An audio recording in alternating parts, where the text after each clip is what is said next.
Hello everyone, আসসালামু আলাইকুম। আপনাদের সবাইকে মিথিলাস ডাইন পেজে স্বাগতম। শীতকাল তো চলেই আসলো, আর শীতকালেই কিন্তু আমরা হাঁস খেতে বেশি পছন্দ করি। কারণ একটা কথা আছে যে হাঁসের মাংস খেলে নাকি গরম লাগে। আর আসলেই শীতকালেই কিন্তু হাঁসের মাংসের আসল স্বাদটা পাওয়া যায়।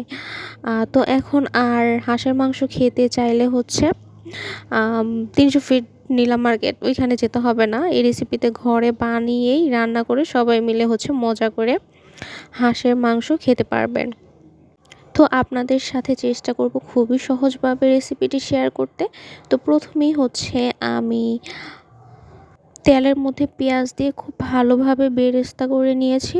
তারপর হচ্ছে দিয়ে দিয়েছি পানি, আর এর মধ্যে দিয়ে দিয়েছি যত মশলাগুলো আছে সব, আদা রসুন বাটা, হলুদের গুঁড়া, মরিচের গুঁড়া, আর হচ্ছে পরিমাণ মতো লবণ। এই সব মশলাগুলো দিয়ে হচ্ছে খুব ভালোভাবে হচ্ছে কষিয়ে নিতে হবে।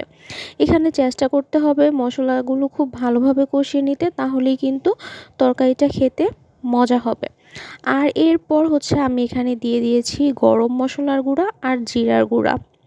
গরম মশলা গুঁড়াটা আপনারা কিনতেই পারবেন, আর তাছাড়া চাইলে আপনারা মশলাগুলো দিয়ে হচ্ছে ঘরেও বানিয়ে নিতে পারেন।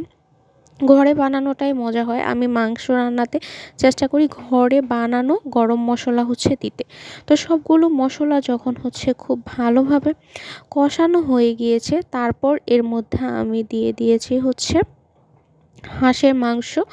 হাঁস কিন্তু আগেই খুব ভালোভাবে কেটে কুটে ধুয়ে পরিষ্কার করে নিতে হবে। এখন হচ্ছে হাঁসের মাংসটা খুব ভালোভাবে হচ্ছে কষিয়ে নিব। এটা বেশ সময় নিয়ে করতে হবে, আর হাঁসের মাংসটা যেহেতু খুবই শক্ত থাকে, তো এটা হচ্ছে অল্প পানি দিয়ে দিয়ে হচ্ছে কষিয়ে নিতে হবে, তাহলে মাংসটা একদম নরম হয়ে যায়। তো এইখানে বেশ কিছুক্ষণ কষানোর পর হচ্ছে পানি উঠেছিল। তারপর এর মধ্যে হচ্ছে দিয়ে দিচ্ছি শীতকালীন নতুন আলু। নতুন আলু খেতেও কিন্তু খুবই মজা লাগে, তাই না? তো হাঁসের মাংসটাতে আমি নতুন আলুই দিয়েছি, যাতে টেস্টটা আরও ভালো আসে। আর এখন আলু সহ হচ্ছে আবার খুব ভালোভাবে হচ্ছে কষিয়ে নিতে হবে। এখানে আর কোনো কাজ নাই, কিছু নাই, সব মশলা তো আগেই দেওয়া হয়ে গিয়েছে। এখন বেশ কিছুক্ষণ কষানোর পরে দিয়ে দিতে হবে পানি। পানিটা দিয়ে দিলে, পানিটা হচ্ছে আমি দিয়েছিলাম হচ্ছে গরম পানি।